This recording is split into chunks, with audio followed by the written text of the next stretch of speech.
مين فينا ما بيغلطش؟ في حد ما اتكسفش من نفسه في يوم من الأيام؟ بس سبحان الستار، كل يوم بيسترنا بستره الجميل. ورغم ستر ربنا علينا لسه في ناس أول ما يمسكوا غلطة على غيرهم ما بيرحموش، مع إن يمكن لو ربنا كشف سترهم محدش هيطيق يبص في وشهم.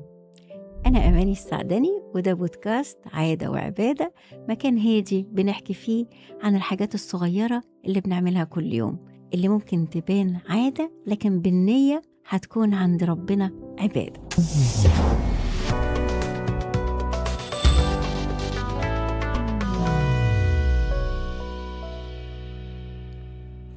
الستر مش بس ستر العورة ولا كتمان السر، الستر معناه أكبر من كده بكتير. ده اسم من أسماء الله الحسنى، اسمه الستار. تخيلي كده لو كل مرة غلطنا فيها اتكشفنا للي حوالينا، هنكمل حياتنا ازاي؟ النبي عليه الصلاة والسلام قال ايه؟ قال: من ستر مسلما ستره الله في الدنيا والآخرة. شفتي الجمال؟ اللي بيستر غيره ربنا بيستره دنيا وآخرة. فعل مهم وجزاء عظيم. تعالي نرجع كده لموقف بسيط. واحدة صاحبتك قالت لك سر وهي منهارة، تاني يوم انتي رحتي تحكيه لحد تاني من باب الفضفضة. خلي بالك، دي مش فضفضة، دي غيبة، وبامتياز كمان، وكشف لمستور. كشف المستور واحدة صاحبتك أمنتك عليه، صاحبتك اللي بتثق فيكي. واحدة مسكت على زميلتها غلطة، بدل ما تقول ربنا يهديها أخدت صورها ونشرتها في جروب البنات والصحاب. هي بالنسبة لها لقطة أو فرجة، وإن كان تنمر صريح، لكن عند الضحية دي فضيحة وكسرة نفس ووصمة للعمر كله. هل هي مدركة إنها دمرت حياة كاملة بفعل واحد؟ طب تعالي نشوف إحنا مأمورين بالستر قد إيه. القانون الإلهي دايما يبتدي بالستر قبل العقوبة. انت لو شفتي حد بيغلط جربتي تنصحيه قبل ما تفضحيه؟ يعني قبل ما تفكري تبلغي حاولتي تستوريه؟ كلمة رصيد الستر دي حقيقية جدا. ده ربنا نفسه قبل ما بيكشفنا بيدينا إشارات وبوادر وتحذيرات عشان نبطل الفعل ده، وبعدين بيكشفنا بلطف. في الأول ربنا بيبعتلك موقف تصحي بيه من غفلتك، مش فضيحة تكسرك. عشان كده الستر صفة من صفات الله، ولما نستر بعض احنا بنتخلق بأخلاقه. ربنا لطفه دايما سابق عقابه، عشان كده الستر صفة من صفات رب العالمين. ولما نستر بعض احنا بنتخلق بأخلاقه. ربنا لطفه دايما سابق عقابه يا جماعة. وما كنا معذبين حتى نبعث رسولا. كان بيت اتخرب علشان كلمة اتقالت براه. زوجة تحكي كل مشاكلها الزوجية لصاحبتها، وجوزها يحكي لزميله عن أسرار بيته.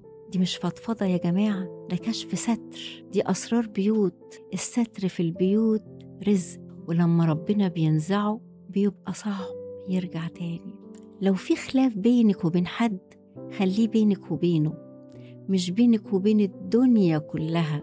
ده حتى كتر الكلام بيضيع صاحبه. ده النبي عليه الصلاة والسلام قال إيه؟ إن من أشر الناس عند الله منزلة يوم القيامة الرجل يفضي إلى امرأته وتفضي إليه ثم ينشر سرها. يعني الكلام اللي بين الزوجين سر، اللي يحفظه يحفظ بيته ودينه وعرضه. النهاردة الستر بقى عملة نادرة، خصوصا في زمن السوشيال ميديا. كل حاجة بتتصور، كل حاجة بتتقال. حد يغلط نطلع نعمل عليه ترند ونتنمر عليه، مع إننا لو فكرنا شوية هنلاقي إن ربنا ساترنا على حاجات أسوأ بكتير. الكلمة اللي بتكتبيها في كومنت أو الشير اللي بتعمليه على فيديو ممكن يبقى عند ربنا ذنب كبير، لأنك كشفتي ستر إنسان، وده ذنب جاري. خلي بالك، خلي بالكم يا جماعة من اللي بتنشروه على صفحاتكم. ممكن يكون عداد ذنوب لبعد مماتكم أعوذ بالله. الستر مش تصرف مؤقت، الستر عادة. كل مرة قررتي تمسكي لسانك بدل ما تتكلمي، كل مرة شفتي عيب ودعيتي لصاحبه ربنا يهديه بدل ما تنظري عليه، كل مرة سترتي على حد ونصحتيه بدل ما تفضحيه، اعرفي إنك عملتي عبادة عظيمة وتخلقتي بخلق عظيم. ربنا بيمتحننا دايما بعيوب غيرنا قبل ما يبتلينا بعيوبنا، خلوا بالكم. فخلي الستر منهج في حياتك، لو شفتي غلطة ادعي ربنا يعافيكي ويعفو عن صاحبها، لو سمعتي سر احفظيه كأنه سرك، ولو شفتي حد بيتكلم على حد اوعي تخوضي معاه في النميمة، لأن اللي بيستر الناس ربنا بيستره دنيا وآخرة، وبيخلي البركة تمشي معاه فين ما يكون. والله في عون العبد ما كان العبد في عون أخيه، وما فيش عون أعظم من إنك تحفظي ستر أخوك أو أختك. بس أوقات الستر مش بيكون مع الناس، بيكون مع نفسنا. إزاي أستر ضعفي؟ إزاي أتعامل مع لحظات الانهيار من غير ما أفقد خصوصيتي قدام كل الناس؟ خليكم معانا في الحلقة الجاية من عادة وعبادة، لسه في حكايات في حياتنا ومواقف بنقابلها كلنا، وكل عادة ممكن تبقى عبادة.